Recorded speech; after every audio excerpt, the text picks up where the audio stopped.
तर चला मित्रांनो, आपण परत भेटत आहोत एका नवीन सेशन मध्ये.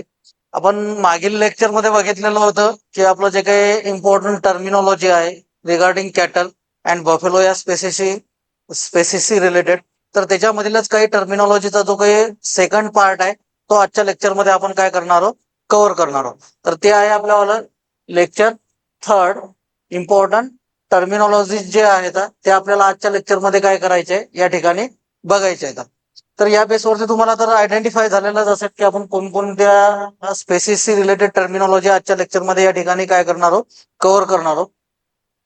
तर आपल्या जे काही टर्मिनॉलॉजी आहेत हे रिगार्डिंग कॅटल अँड बफेलो या दोन स्पेसिसशी रिगार्डिंग आहेत, रिलेटेड आहेत. तर त्याच्यामधील फर्स्ट टर्मिनॉलॉजी जी आहे आपल्यावाली सर्व्हिस. मागच्या लेक्चरमध्ये आपण पाहिलं काल्फ कशाला म्हणायचं, त्यानंतर कॅटल आपलं काऊ कशाला म्हणायचंय, त्यानंतर हिफर काय राहते, त्यानंतर बुलक्स काय राहते, तर बुल्स काय राहते, त्यानंतर बुल्स अँड बुलक्स मधील डिफरन्स काय आहे, वेल कशाला म्हटलं गेलेला आहे, सायर कोणाला म्हणायचंय, डॅम कोणाला म्हणायचंय, हे मागील लेक्चर मध्ये आपण काय केलंय की इन शॉर्ट मध्ये बघितलेलं आहे. तर आजचं जे काही रिमेनिंग पार्ट जो आहे तो आपण आजच्या लेक्चर मध्ये बघणार आहोत. तर त्याच्यामध्ये त्यांच्याच जीवनाशी किंवा त्यांच्याच एज अवस्थेशी निगडीत जे काही टर्मिनॉलॉजी आहे हे आजच्या लेक्चरमध्ये आपण या ठिकाणी काय करणार आहोत, पाहणार आहोत. तर सर्व्हिस दिलेलं आहे आपल्याला. फर्स्ट टर्मिनॉलॉजी आहे आजची सर्व्हिस. सर्व्हिस मीन्स काय, तर the term indicate the process in which mature male cover the female. आता हे सर्व्हिस मीन्स काय, तर जो काही मेल पॅरेंट राहतो हा काय करतो, कन्सेप्शन करतो. मीन्स मेल अँड फिमेलची काय होते त्या ठिकाणी मेटिंग होते. बट त्या ठिकाणी मेल जो वर्कआउट करतो किंवा जो वर्क करतो त्या प्रोसेसला काय म्हणतो आपण, त्या ठिकाणी मेल काय करत आहे, मेल पॅरेंट जो आहे एक कॅटल ब्रीडचा, तर तो त्या ठिकाणी काय करत आहे, एक सर्व्हिस प्रोव्हाइड करत आहे, म्हणून त्याला काय म्हटलं गेलेलं आहे, सर्व्हिस म्हटलेलं आहे.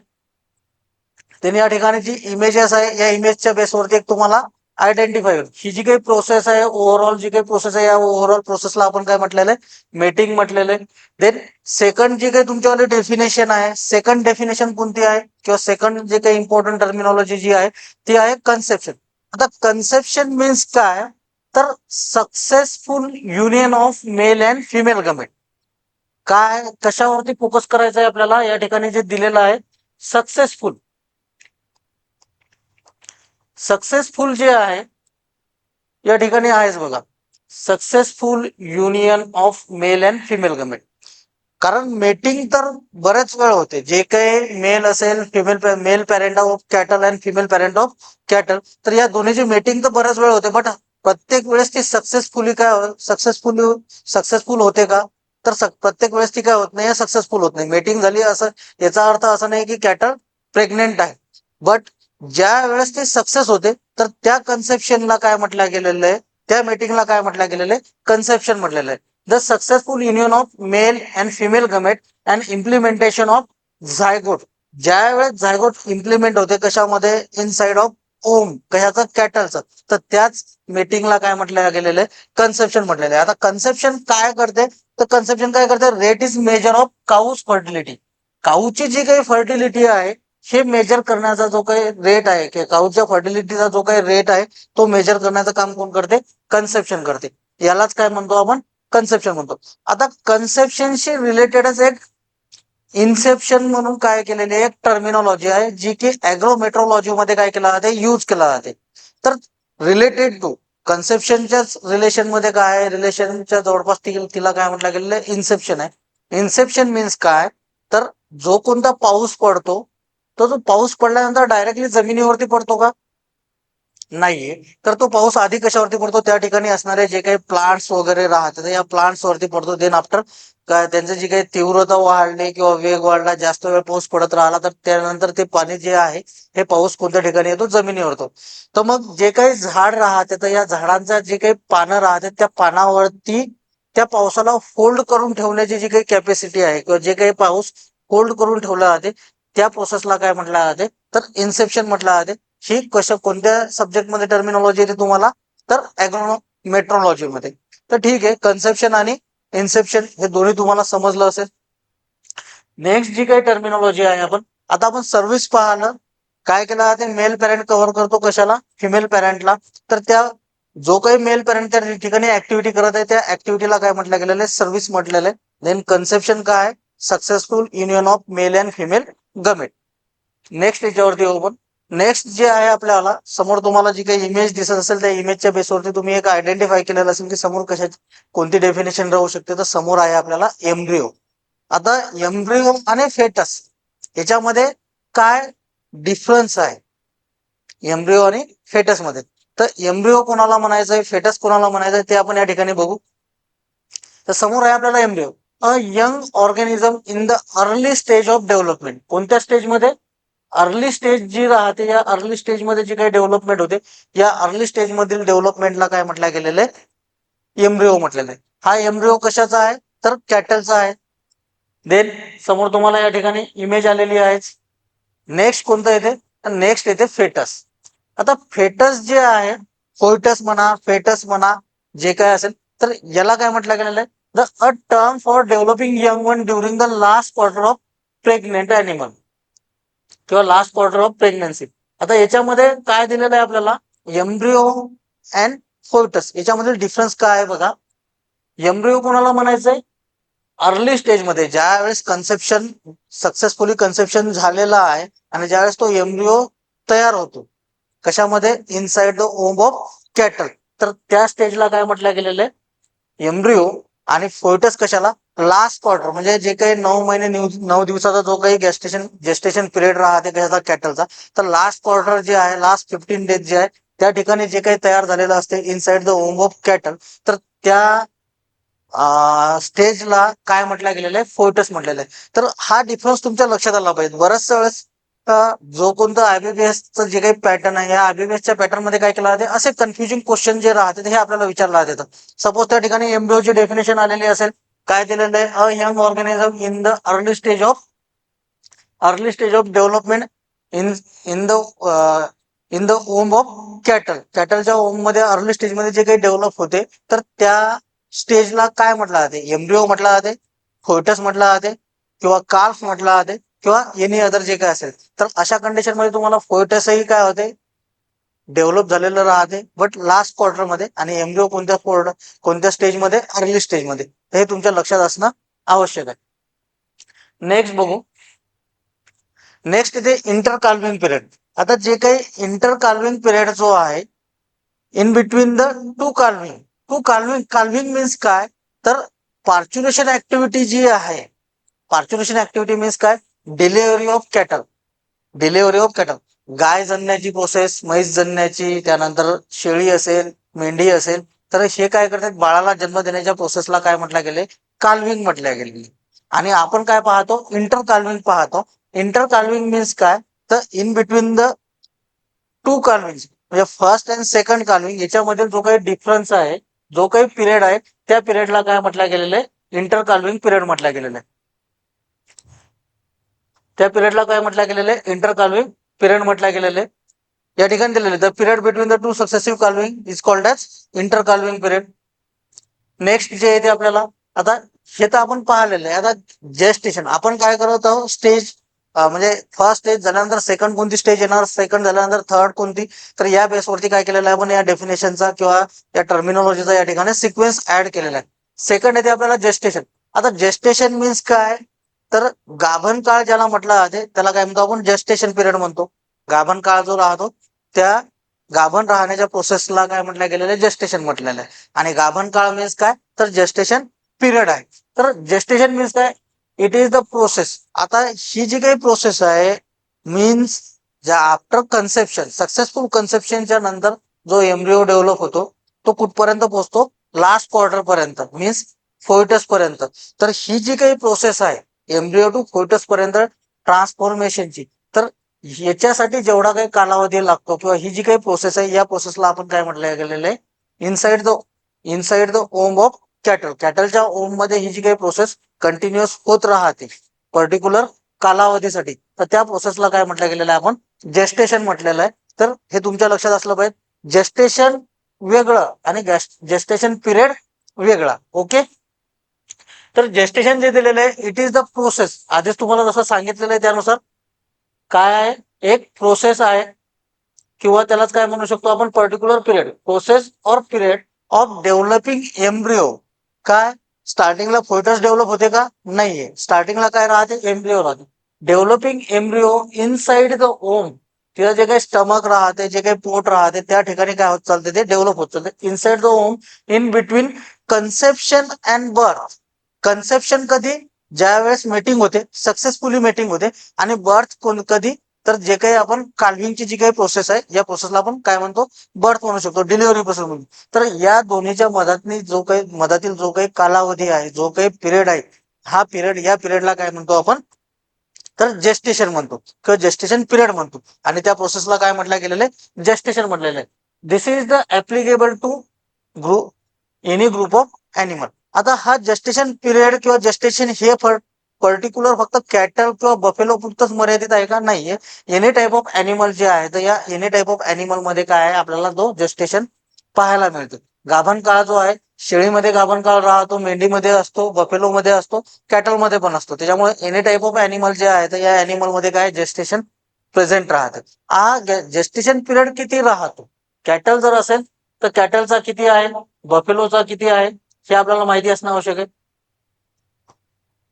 काऊ असेल 282 डेज, त्यानंतर बफेलो असेल 310 डेज, त्यानंतर शीप असेल 148 to 150 डेज, त्यानंतर गोट असेल 150 to 152 डेज. हा जो काही जेस्टेशन पिरियड आहे, हा तुम्हाला लक्षात असणं आवश्यक आहे. आता हे कशामध्ये दिलेलं आहे? डेज मध्ये दिलेलं आहे. बराचसा वेळेस आयोग असेल किंवा जो काही IBPS च जे काही बोर्ड आहे, हे बोर्ड काय करतात? आपल्याला मंथ मध्ये काय केलं जातं? यांचा जेस्टेशन पिरियड विचारला जाते. मग या डेजलाच काय करायचंय? कन्वर्ट करायचंय. कशामध्ये? मंथ मध्ये. तर मंथ मध्ये जर येतो म्हटलं, तर काऊशी रिलेटेड जे आहे, मंथ मध्ये जर आलो तर 9 महिने 9 दिवस. त्यानंतर बफेलो मध्ये आलो 10 मंथ 10 डेज. शिप मध्ये आलो 5 मंथ. आणि गोट मध्ये आलो तर त्याही ठिकाणी काय करायचंय? 5 मंथ 5 डेज. मंथ.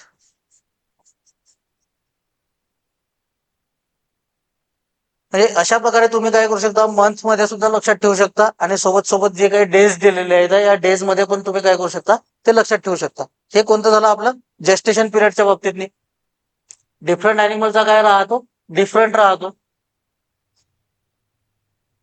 नंतर नेक्स्ट बघू आपण. नेक्स्ट दिलेले आहे आपल्याला पार्च्युरेशन ऍक्टिव्हिटी किंवा पार्च्युरेशन ही जी काही डेफिनेशन आहे, ही या ठिकाणी दिलेली आहे. एक मिनिट.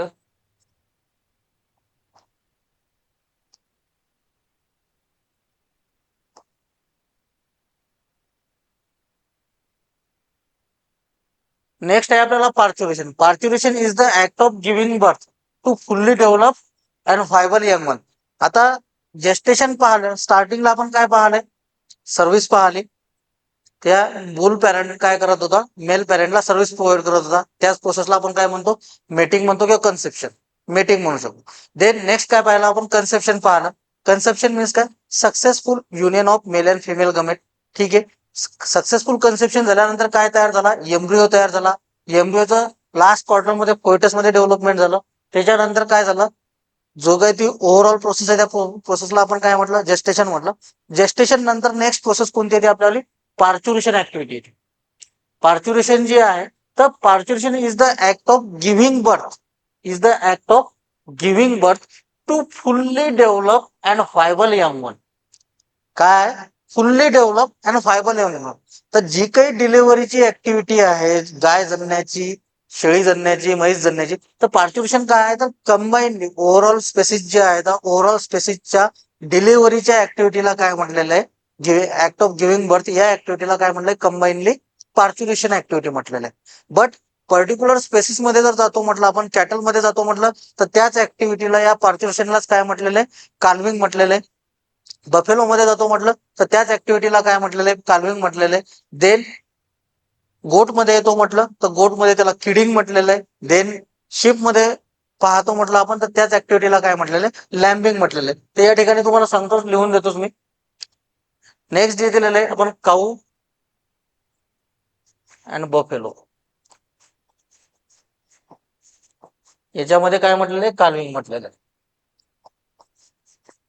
अँड गोट मध्ये जातो म्हटलं, गोट मध्ये किडिंग, शिप मध्ये आहे लॅम्बिंग. आता हे जे काही टर्मिनॉलॉजी आहे, तर हे कशा लक्षात ठेवायच्या बघा. काऊ मध्ये बेबीला काय म्हणतो आपण, काल्फ म्हणतो. बफेलो मध्ये बफेलो काल्फ म्हणतो. म्हणून याच्यामध्ये या ऍक्ट ऑफ गिव्हिंग बर्थच्या टर्मिनॉलॉजीला काय म्हटलेलं आहे, काल्विंग म्हटलेलं आहे. गोट मध्ये जर येतो म्हटलं आपण, गोटचा जो काही बेबी राहते, मेल फिमेल जे काय असेल त्या बेबीला आपण काय म्हणतो, किड म्हणतो. किड म्हणतो, म्हणून किडिंग आलेलं आहे. आणि शिप मध्ये जर येतो म्हटलं, तर शिप मधील त्यांचा जो काही बेबी राहतो, शिपच्या बेबी, तर शिपच्या बेबीला काय म्हटलं गेलेलं आहे, लॅम्ब म्हटलेलं आहे, LAMB, लॅम्ब. तर त्याच बेसवरती काय केलेलं आहे, लॅम्बिंग. हे काय आहे, त्यांच्यावाला एक पार्च्युरेशन ऍक्टिव्हिटी जी आहे, या पार्च्युरेशन ऍक्टिव्हिटी ला काय केलेलं आहे, डिफरंट स्पेसेस मध्ये डिफरंट वर्ड त्या ठिकाणी मेन्शन केलेले. बट कंबाईनली जर पाहतो म्हटलं आपण ओव्हरऑल स्पेसेस मध्ये, तर त्या कंबाईनली या ऍक्टिव्हिटीला giving, act of giving birth या ऍक्टिव्हिटीला काय म्हटलं गेलेलं आहे, तर पार्च्युरेशन म्हटलेलं आहे. ठीक आहे. या बेसवरती हे जे काही इम्पॉर्टंट पॉईंट आहे, हे तेवढं तुम्ही एक लिहून ठेवा. नेक्स्ट, आता पार्च्युरेशन ऍक्टिव्हिटी कशा प्रकारचं, तुम्ही बऱ्याचशा जणांनी ज्यांच्याकडे गायी म्हशी अवेलेबल आहेत, त्यांनी चांगल्या प्रकारे त्यांनी पाहिलेलं असेल की गाय जणण्याची किंवा पार्च्युरेशनची प्रोसेस कशा प्रकारे राहते. ती जर पाहिली नसेल, तर या ठिकाणी तुम्हाला दिसून येईलच. कॅटलची जी काय आहे, हे झालेले त्यांच्यावालं जे काही बेबी काल्फ आहे, ते बाहेर रिमूव्ह होता वेळेस ओम मधून. त्यानंतर या ठिकाणी सेकंड जी काही इमेज आहे, या सेकंड इमेज मध्ये तुम्हाला काय दिसत आहे, या ठिकाणी ट्विन्स काय केलेले आहेत, त्या काऊने प्रोव्हाइड केलेले आहेत. तर या ऍक्टिव्हिटीला, ओव्हरऑल या ऍक्टिव्हिटीला आपण काय म्हणतो, तर पार्च्युरेशन म्हणतो. ठीक आहे. नेक्स्ट जे आहे, तर पार्च्युरेशन झाले. पार्च्युरेशनच्या नंतर येऊ आपण लॅक्टेशन पिरियड. आता काय झालेली आहे, गाय जणलेली आहे, आपल्यावाली म्हैस जणली, शेळी जणली. आपण कॅटल अँड बफेलो बघत होतो, आपण कॅटलवरती आणि बफेलोवरती फोकस करू. गाय जणलेली आहे किंवा म्हैस जणलेली आहे. नेक्स्ट कोणती ऍक्टिव्हिटी आलेली आहे आपल्याला, तर नेक्स्ट काय होणार, गाय जणल्यानंतर तिचं दूध काढणार आपण. म्हणून समोर काय दिलेलं आहे आपल्याला, लॅक्टेशन पिरियड दिलेलं आहे. आता लॅक्टेशन पिरियड कशाला म्हणायचंय, लॅक्टेशन मीन्स काय, milk producing. Lactation period means काय, तर मिल्क प्रोड्युसिंग पिरियड आफ्टर पार्च्युरेशन. पार्च्युरेशनच्या नंतर किंवा काल्विंगच्या नंतर जी काही गाय किंवा म्हैस दूध देते, जेवढा दूध देण्याचा कालावधी आहे, त्या कालावधीला आपण काय म्हणतो, तर लॅक्टेशन पिरियड म्हणतो. तेच या ठिकाणी मेन्शन केलेलं आहे. द पिरियड आफ्टर पार्च्युरेशन कधी म्हटलेलं आहे, ज्या वेळेस डिलेव्हरी, गायीची म्हशीची डिलेव्हरी होते किंवा पार्च्युरेशन ऍक्टिव्हिटी कम्प्लीट होते.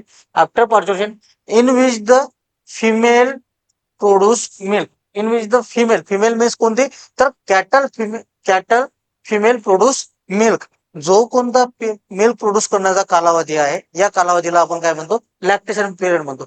The period also varies animals to animals. आता याच्यामध्ये काय, पर्टिक्युलर एका स्पेसिस मध्ये सुद्धा काय राहू शकते, त्यांचे जो काही टाइम पिरियड आहे मिल्क प्रोडक्शन करण्याचा, तो पण काय राहतो, डिफरंट राहतो. बिकॉज त्याच्यामध्ये आपण पाहू शकतो की जे काही कॅटलचे ब्रीड असतील, त्यांचं division on the basis of युटिलिटीच्या बेसवरती जे केलेलं आहे, त्याच्यामध्ये तुम्ही बऱ्याच वेळेस युजी मध्ये शिकलेले असाल, livestock production and management या सब्जेक्ट मध्ये.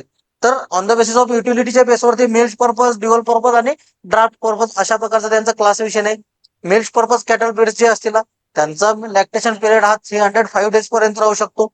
देन ड्युअल पर्पज, त्यांचा लॅक्टेशन पिरियड लेस डेज पर्यंत राहू शकतो. आणि जे काही पुअर मिल्कर आहेत, ड्राफ्ट पर्पज कॅटल ब्रीड्स आहेत, यांचा लॅक्टेशन पिरियड काय राहू शकतो, एकदम कमी राहू शकतो. म्हणून काय केलेलं आहे, अॅनिमल्स टू अॅनिमल्स काय आहे, डिफरंट आहे. त्याच्याही हे झालं पर्टिक्युलर एका ब्रीड्स मध्ये.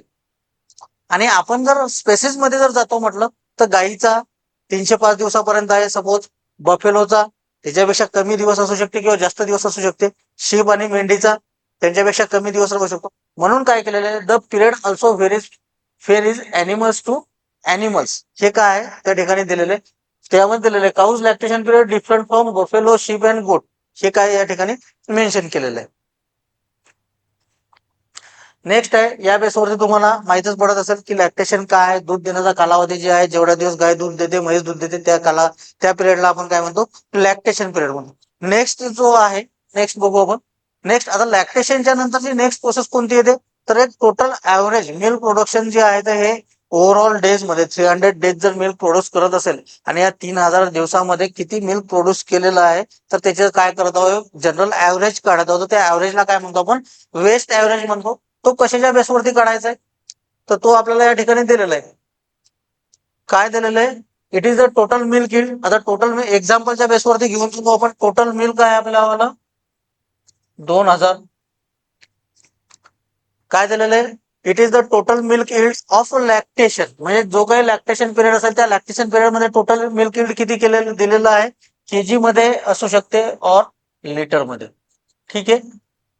दिलेलं lactation divided by lactation period. Divided by lactation period. Lactation period कशामध्ये मोजतो आपण तर डेज मध्ये काउंट करतो. म्हणून लॅक्टेशन पिरियड दिल्याने तर किती दिवसापर्यंत आहे XYZ. सपोज आपण 200 दिवस पकडून चाललो तर एका दिवसाचं मिल्क प्रोडक्शन किती या लागलंय त्या ठिकाणी 10 लिटर जे आहे तर 10 लिटर हे काय निघाला आपल्याला वेस्ट पिरियड या वेस्ट ऍव्हरेज निघत आहे कशाचा मिल्कचा. कशाच्या बेसवरती 200 दिवस जर एखादी गाय दूध देत असेल आणि 200 दिवसामध्ये त्या गायीने किती दूध दिलेलं आहे 2000.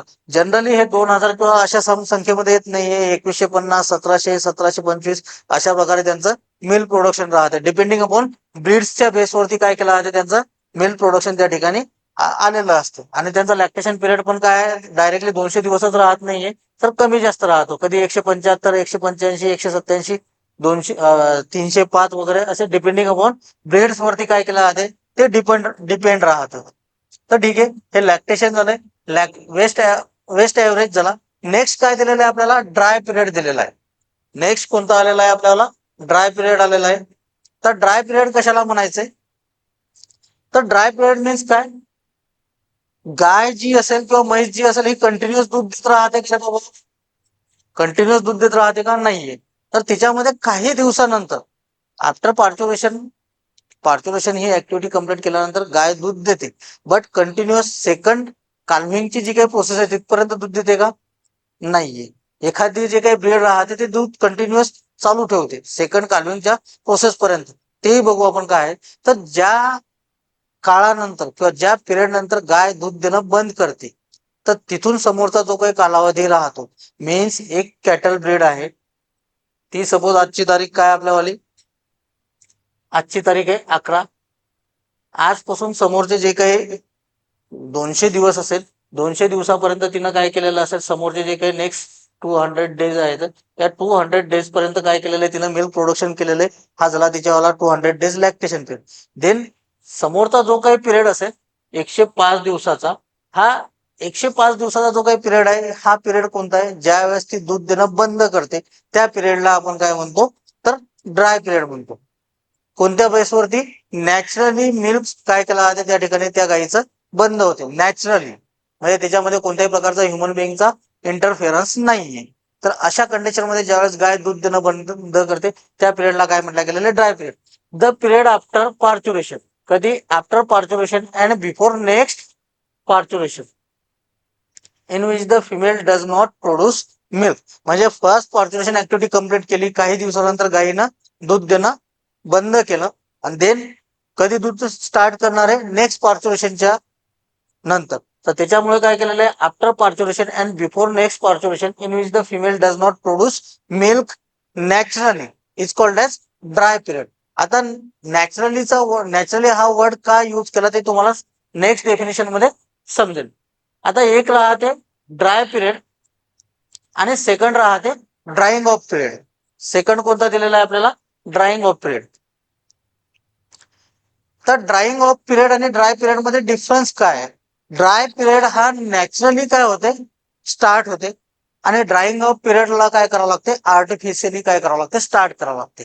कधी before next parturition 2 month before next पार्च्युरेशनच्या आधी काय करतो आपण दूध देणं दूध काढणं किंवा त्या गाईचं दूध काढणं काय केलं जाते त्या ठिकाणी बंद केलं जाते. तर याच्यामध्ये बघा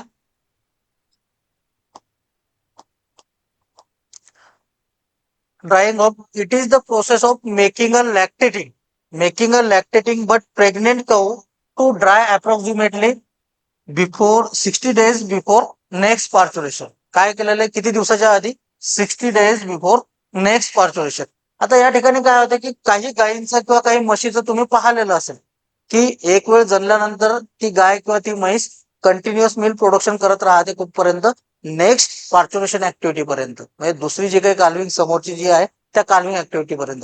बट तुमच्या घरामध्ये तुमचे वडीलधारे व्यक्ती जे आहे तर ते काय करतात, 2 महिन्याआधी त्या गायीचं किंवा त्या म्हशीचं दूध काढणं बंद करतात. बट ती गाय किंवा ती म्हैस कशी राहते, दूध देत असते, तिचं मिल्क प्रोडक्शन चालूच राहते, बट तिचं काय केलं जाते त्या ठिकाणी, दूध काढणं बंद केलं जातं. हे का केलं जातं रे मित्रांनो? त्याच्या मागील रिझन काय आहे?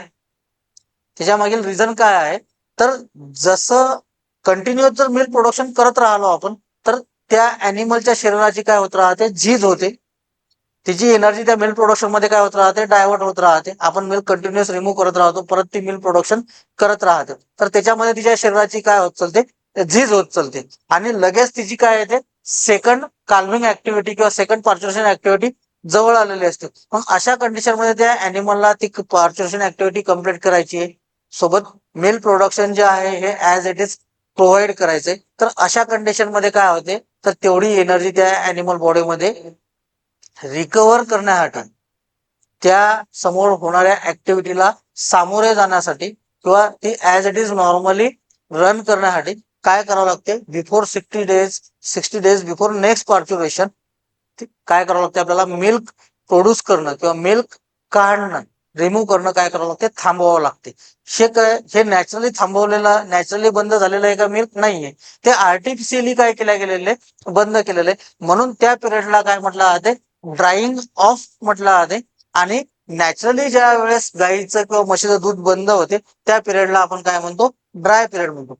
याच्यामध्ये फक्त फरक एकच आहे की ड्राईंग ऑफ पिरियड मध्ये लॅक्टेटिंग अॅनिमल राहते, बट काय केलं जाते, त्यांचं मिल्क प्रोडक्शन करणं स्टॉप केलं जाते. आणि ड्राय पिरियड मध्ये काय केलं जाते, नॅचरली काय केलं जाते, मिल्क स्टॉप झालेला असते. तर हा ड्राय पिरियड आणि ड्राईंग ऑफ पिरियड मधील फरक तुमच्या लक्षात असणं आवश्यक आहे. हे जर लिहिलं नसेल तर नोट करून घ्या. आणि नसेल, ज्यांच्या लक्षात राहत असेल त्यांना काही प्रॉब्लेम नाही, ज्यांच्या लक्षात राहत नाही त्यांनी ड्राय पिरियड आणि ड्राईंग ऑफ पिरियड मधील फरक लक्षात ठेवसाल. आणि आधी जो फरक पाहिलेला आपण एम्ब्रिओ आणि फोएटस मधला, तो एक तुमच्या लक्षात चांगल्या प्रकारे आवर्जून नोट करून ठेवून देसाल एखाद्या ठिकाणी. ठीक आहे, हे एक झालेलं आहे. नेक्स्ट जे आहे आपल्याला, तर नेक्स्ट दिलेलं आहे टीजर. आता नेक्स्ट आपण मागच्या लेक्चरमध्ये पाहिलेलं आहे की बुल्स आणि बुलक्स सोबत सोबत आपण स्टीर पण पाहिलेला होता. तर तसाच एक काय आहे, टीजरचा एक प्रकार आहे. बुलक्स, स्टीर आणि टीजर जवळपास तिन्ही मध्ये काय आहे, साम्य आहे. आता टीजर मीन्स काय आहे, तर फॅसेक्टोमाइज अँड और कास्ट्रेटेड बुल. कास्ट्रेटेड मीन्स काय, कास्ट्रेशन मीन्स काय, क्रशिंग द स्पर्मॅटिक कॉर्ड थ्रू बर्डिझो कास्ट्रेटर. जो काही स्पर्मॅटिक कॉर्ड आहे, जो मेल पॅरेंटचा जर्म प्लाझम फिमेल पॅरेंट मध्ये ट्रान्सफर करण्यासाठी युजफुल केला जातो. तर जो काही स्पर्मॅटिक कॉर्ड आहे त्यालाच काय करणं, क्रश करणं. क्रश केल्यानंतर तो मेटिंगसाठी काय होत नाहीये, कॅपेबल राहत नाही किंवा फर्टाईल करून मेटिंग केल्यानंतरही मेटिंगसाठी युजफुल राहत नाहीये. तर अशा टाईपचा बुल्स काय करायचा आहे, पर्टिक्युलर एखादा जो काही कॅटल हर्ड आहे, ग्रुप आहे, त्याच्यामध्ये रेग्युलरली फ्री करायचं आहे. आणि या बुल्सचं वर्क काय करते, तर हा बुल्स किंवा बुलक्स काय करते, तर डिटेक्ट करते. काय डिटेक्ट करते, पर्टिक्युलर एस्ट्रस वरती आलेली फिमेल पॅरेंट किंवा हिट वरती आलेली फिमेल पॅरेंट जी आहे ही डिटेक्ट करण्यासाठी कशाचा यूज केला जाते, पर्टिक्युलर बुल्सचा. किंवा त्या बुल्सला काय म्हटलं जाते, तर टीजर म्हटलं जातं. टीजर मीन्स काय, अ वॅसेक्टोमाइज और castrated bull use to detect the heat, use to detect the heat और एस्ट्रस ऑफ फिमेल और कव. जे काही फिमेल पॅरेंट आहे या फिमेल पॅरेंटचं काय करणं, हिटवरती आलेले फिमेल पॅरेंट आयडेंटिफाय करण्यासाठी काय केला जाते, या व्हॅसेक्टोमाइज मेल्सचा काय केला जाते त्या ठिकाणी यूज केला जाते. या बेसवरती हा जो बुल्स आहे, हा बुल पॅरेंट काय आहे, फॅसेक्टोमाइज केलेला आहे. कास्ट्रेटेड मेल पॅरेंट आहे, त्याच्यामुळे हा काय करू शकत नाही, मेटिंगसाठी कॅपेबल नाहीये. नेक्स्ट जे आहे, तर नेक्स्ट इथे आपल्याला हेरिडिटी. आता हेरिडिटी मीन्स तुम्हाला चांगल्या प्रकारचं माहिती आहे. हेरिडिटी मध्ये काय केलं जाते, हे जे काही कॅरेक्टरिस्टिक राहते, तर पॅरेंट मधील जे काही कॅरेक्टरिस्टिक आहे हे passing to the next generation, parents to offspring पर्यंत जे काही जेनेटिक कॅरेक्टरिस्टिक येतं हे पास करण्याच्या प्रोसेसला आपण काय म्हणतो, हेरिडिटी म्हणतो. या ठिकाणी दिलेलं आहे, it means the transmission of traits or characters from parents to offspring. याला काय म्हटलं गेलेलं आहे, तर हेरिडिटी म्हटलेलं आहे. पासिंग ऑफ फिजिकल और mental characteristic genetically from one generation to next generation. तर हे दोन्ही डेफिनेशन काय आहेत, हेरिडिटीचे आहेत. आता याच्यामध्ये काय आहे की बऱ्याचशा वेळेस आपण पाहतो की जे काही फिमेल पॅरेंट असेल, मेल पॅरेंट असेल, तर यांच्यामध्ये जे काही गुणधर्म राहतात, यांचे जे काही कॅरेक्टरिस्टिक आहेत, फिजिकली मीन्स काय, त्यांचं जे काही अपिअरन्स असेल, मीन्स गाय लाल कलरची आहे का, त्याच्यावरती डिफरंट कलरचे स्पॉट आहेत का, त्याचे इयर्स लॉंग आहेत का. तर जसं मेल पॅरेंट किंवा फिमेल पॅरेंट, मदर पॅरेंट जशा प्रकारचं राहते, तेच ऑफस्प्रिंग किंवा तेच जेनेटिकल कॅरेक्टरिस्टिक आपल्याला कशामध्ये पाहायला मिळते, तर आपलं जे काही येणारं ऑफस्प्रिंग राहते त्याच्यामध्ये. तर त्या बेसवरती एक बघू आपण. या ठिकाणी आपल्याला दिसत आहे ही समोरची जी काही गाय आहे, समोरची जी काही गाय आहे, या गायीमध्ये आपल्याला ही गाय कोणत्या ब्रीडची आहे, तर या गायीला आपण काय म्हणतो, गीर कॅटल म्हणतो. ही जी काही गीर आहे, या गायीचे कान लांब आहेत. जे काही बेबी कार्प असेल, ऑफस्प्रिंग जे आहे, F1 जे आहे, F1 मध्ये पण काय कशा प्रकारचे लांब कान आपल्याला पाहायला, रेड कलरचा आहे, म्हणजे रेड ब्राऊन कलर वगैरे तपकिरी कलर, तर तेही आपल्याला या ठिकाणी काय मिळत आहे, पाहायला मिळत आहे. गाय उंच पुरी आहे, जे काही बेबी कार्प आहे ते पण उंच दिसायला येते. सेकंड काय दिसत आहे आपल्याला, सेकंड आपल्याला एक नेल्लोर कॅटर दिसत आहे, नेल्लोर. याच्यामध्ये काय, या गाईचं एक वैशिष्ट्य आहे नेल्लोरचं, याच्यामध्ये पर्टिक्युलर जे काय ऑर्गन्स आहेत बॉडीचे, या ऑर्गन्स वरती काय राहते, ब्लॅक स्पॉट प्रेझेंट राहते. ऑल ओव्हर बॉडी जी राहते हे प्युअर आणि डार्क व्हाईट कलरची राहते. बट पर्टिक्युलर जे काही ऑर्गन्स आहेत, या ऑर्गन्स वरती आपल्याला काय मिळते, ब्लॅक कलर पाहायला मिळते. जसं की हॉर्न आहे, तर हे डार्क ब्लॅक कलर आहे. त्यानंतर मझलचा जो काही पोर्शन आहे हा डार्क ब्लॅक आहे. त्यानंतर आईज जे राहतात, आयब्रोज जे राहतात हे डार्क ब्लॅक कलरचे. त्यानंतर या ठिकाणी खुरा राहते हे dark black, switch of tail dark black. त्याच बेसवरती काय आहे, तर तिचं जे काही ऑफस्प्रिंग आहे, ऑफस्प्रिंगचा कलर पण काय प्युअर व्हाईट कलर आहे. त्यानंतर तिचं मझल डार्क आहे, डार्क ब्लॅक आहे, आयब्रोज डार्क ब्लॅक आहेत.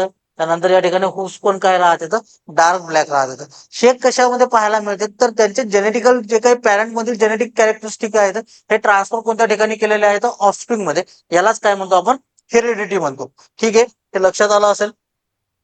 नेक्स्ट जे येते, तर नेक्स्ट आहे आपल्याला प्रीपोटेन्सी. आता हे पण काय जवळपास या हेरिडिटीशी मिळतं जुळतं आहे. आता प्रीपोटेन्सी मीन्स काय, अनयुजुअल ॲबिलिटी. काय, unusual ability of an individual to strain transmit its characters to offspring because of homozygosity for numerous dominant gene. आता याच्यामध्ये काय केलं जाते, प्रीपोटेन्सी मध्ये कॅरेक्टरिस्टिक तर ऑफस्प्रिंग पर्यंत ट्रान्सफर होते तो. बट याच्यामध्ये काय म्हटलेलं आहे, तर पर्टिक्युलर जे काही कॅरेक्टर आहे, मीन्स जे काही डॉमिनंट कॅरेक्टर आहे पर्टिक्युलर एखादं, तर या ठिकाणी दिलेलं आहे homozygosity for a numerous dominant gene.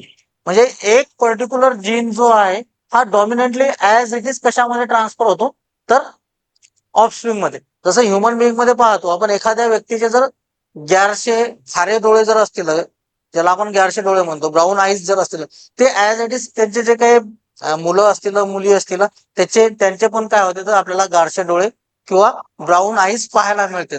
तशाच प्रकारचं फिमेल पॅरेंट जे आहे किंवा जे काही अॅनिमल्स आहेत, या अॅनिमल्स मध्ये पण तो जीन जर डॉमिनंट असेल, तर तो जीन ऍज इट इज काय होतो, ट्रान्सफर होतो कशामध्ये, पर्टिक्युलर जे काही त्या ब्रेड्सचं ऑफस्प्रिंग राहते त्या ब्रेड्स मध्ये.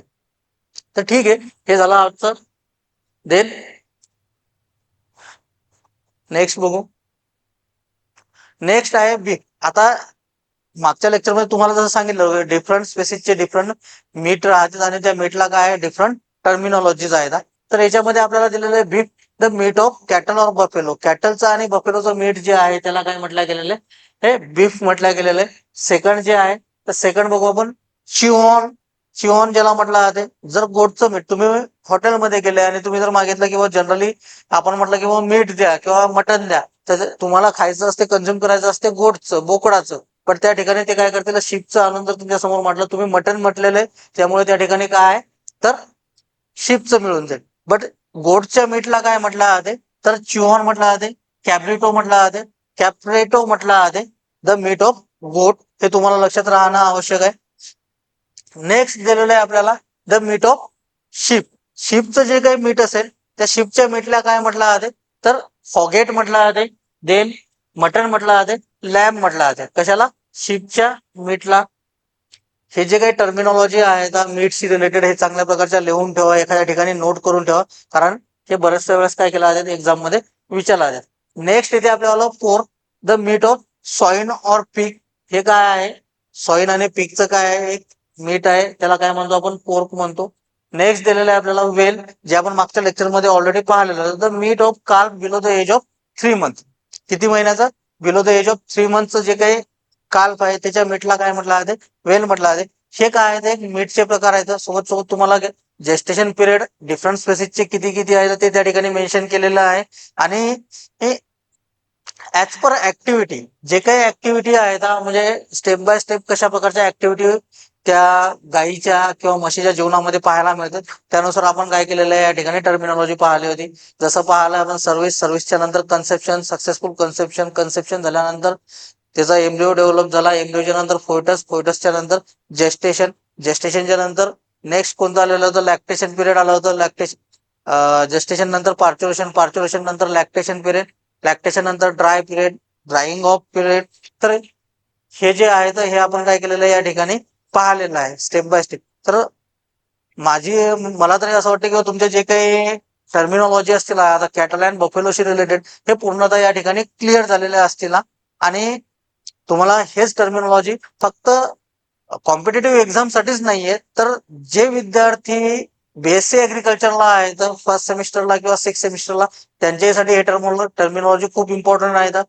सेमिस्टर एंड मध्ये तर येतेच, बट जे काही एक्झाम आहे आता कृषी सेवकची एक्झाम असेल, IBPS ची एक्झाम असेल किंवा रिगार्डिंग एनी ऍग्रिकल्चर डिपार्टमेंटशी रिलेटेड एक्झाम असेल तर त्याच्यामध्ये या पोर्शन वरती एखादा क्वेश्चन 100% पडतो. तर ठीक आहे, थँक्यू.